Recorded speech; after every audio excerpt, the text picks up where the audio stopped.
Pemirsa, dalam survei yang digelar Poltreking Indonesia kepada 1.220 responden di 34 provinsi, nama Ganjar Pranowo berada di urutan teratas. Dalam simulasi 10 nama capres, Ganjar memiliki elektabilitas 26,9%, diikuti nama Prabowo Subianto dan Anies Baswedan.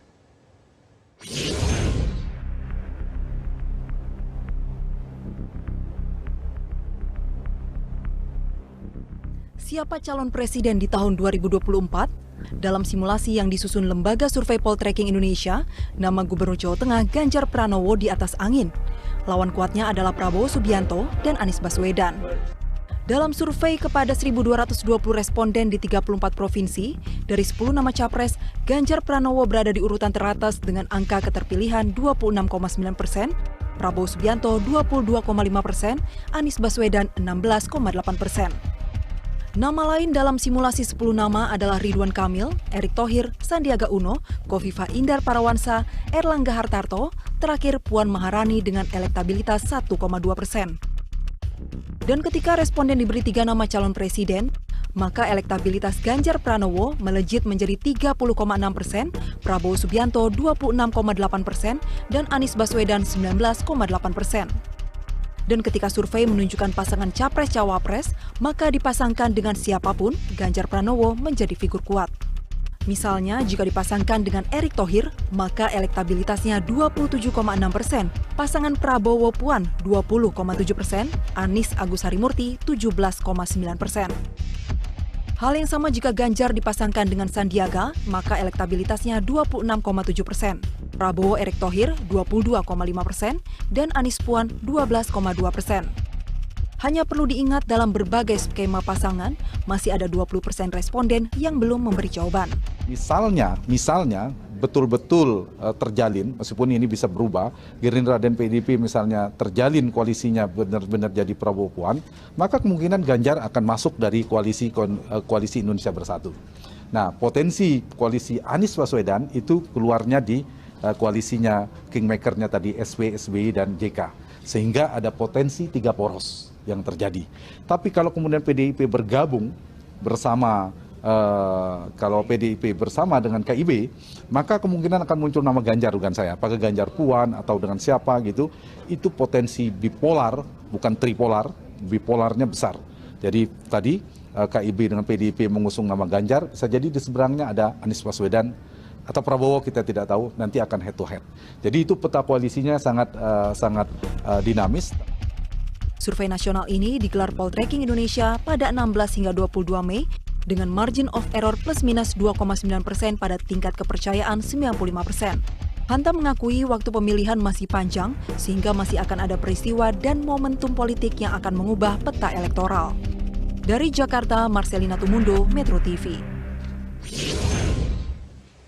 Pemirsa, apa yang membuat elektabilitas Ganjar Pranowo kian mentereng meski kerap diseruduk banteng? Dan apakah realitas ini akan membuat PDI Perjuangan berpikir 2 kali untuk tidak mengusung Ganjar sebagai capres PDI Perjuangan? Saya akan membahasnya bersama dengan Ketua GP Mania, Immanuel Ebenezer atau Noel, dan Direktur Eksekutif Poltreking, Hanta Yuda. Selamat malam, Mas Hanta, Mas Noel. Selamat malam, Mbak Desi. Oke. Mas Hanta, jadi apa yang membuat survei elektabilitas Ganjar ini makin mentereng? Ya, memang tentu sebelum bicara kaitannya dengan banteng atau PDI Perjuangan, Ganjar, Anies Baswedan dan sebagainya itu memang punya panggung strategis saat ini sosial. Mereka adalah gubernur di Pulau Jawa, provinsi besar dan strategis. Nah, itu satu. Yang kedua, mereka mendapatkan liputan media yang cukup besar ketika menghadapi pandemi. Yang ketiga, mereka juga aktif di media sosial di mana trennya teknologi informasi sekarang ini sangat cepat. Nah, tentu ditambah dengan mesin politik dan seterusnya. Nah, ini ditambah, saya ingin mendapat pertanyaan Zetya tadi, ini juga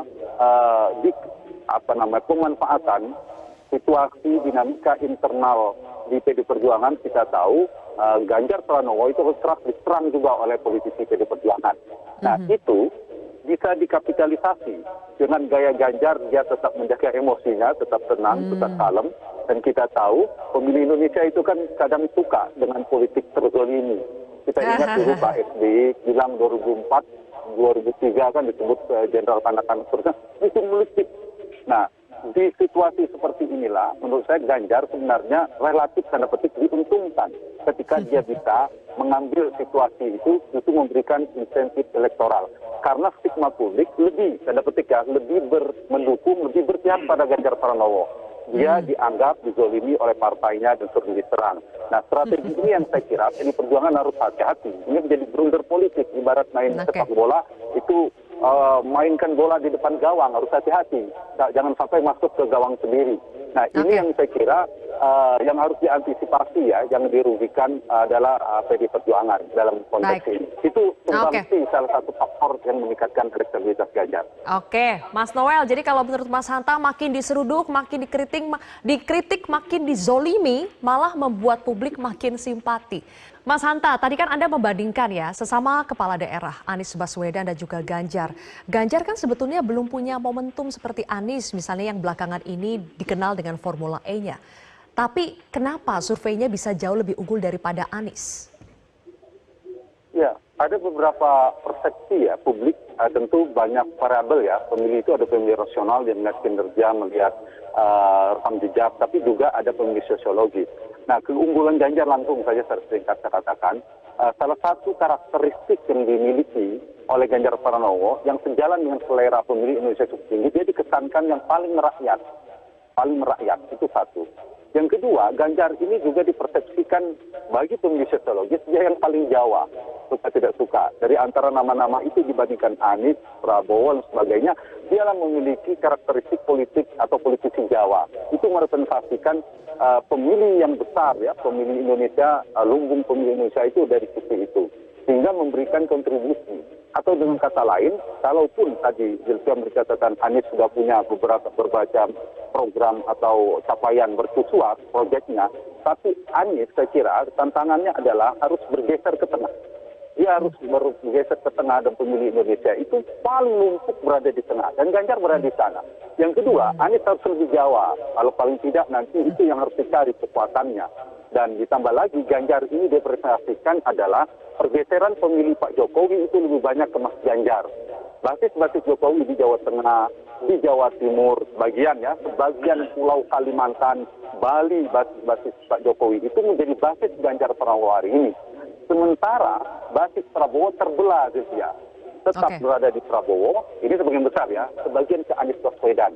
Nah inilah saya kira ketika komposisinya dalam tripolar atau tiga poros atau tiga kandidat, itu membuat Ganjar lebih unggul dalam kontestasi sementara ya peta hari ini. Meskipun kalau kita lihat jaraknya tidak terlalu jauh ya Mas Manuel, jadi tetap harus antisipasi meskipun Ganjar trennya naik, tetapi jaraknya tidak jauh. Karena syaratnya kan harus 50% per satu. Ditambah pemilu masih 20 bulan, jadi politik kita masih mungkin dinamis. Itu yang harus diantisipasi. Kemungkinan pertukaran posisi masih memungkinkan.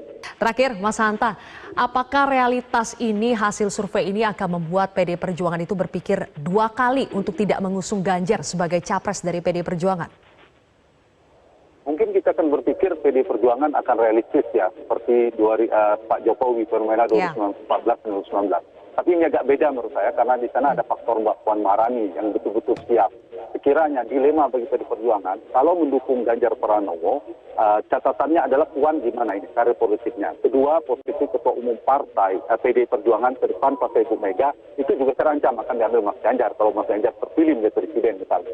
Tapi kalau mendukung Mbak Puan, memang tantangan tadi elektabilitasnya. Kalau ternyata kalah, nanti rugi juga partai. Elektabilitas partainya, perolehan kursinya juga bermasalah. Dan ini juga menjadi tantangan. Memasangkan kedua-duanya juga berbahaya. Jadi menurut saya kalau PDI Perjuangan misalnya, kalau mau sama-sama untung, maka mereka bergabung. Solidlah pendukung di Jawa Tengah, di Bali, semua solid. Tapi kalau terbelah, kedua-duanya akan rugi.